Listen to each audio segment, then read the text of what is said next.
Well, I'm not worried about people saying DHEC's not doing enough. That's not going to make me make a decision. I want to make a decision that's going to protect the people of South Carolina.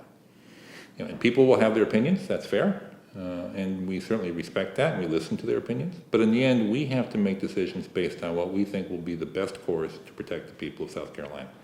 And that's really where it stops, right there.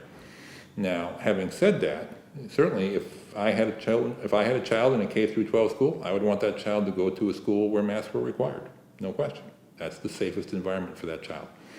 So I would want that. So do I understand why parents want us to take action on this? Yes, I do. Do I understand why a parent would be frustrated that if they believe that we could make children in school wear masks and we're not? Yes. If I was that parent, I'd be frustrated too. But I also have to look at it from what's in the best interest of the people of South Carolina and what will be most effective. And an order that I cannot enforce is not effective. And right now, I'm convinced that if I wrote an order, it could not be enforced.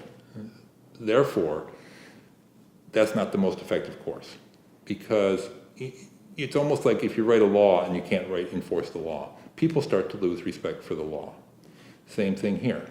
If we were to write an order and we couldn't enforce it, I think people would lose respect for our orders, understandably so.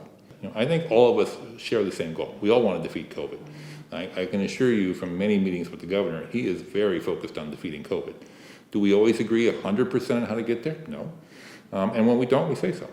And I think if we were going to be shaped by politics, we probably wouldn't do that.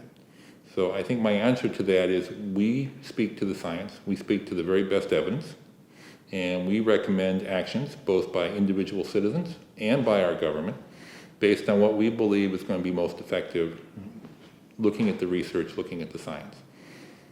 That's not a political decision. And I think we've really stuck to that. Obviously there are political issues at play here, there's no doubt. And I think it's actually somewhat unfortunate about how politicized some of these public health issues have become on both sides. And it's not just one side or the other doing it, I think it's both sides. I think DHEC's job is to be apolitical, and we try very hard to do that, and say this is what the best evidence shows that we should do.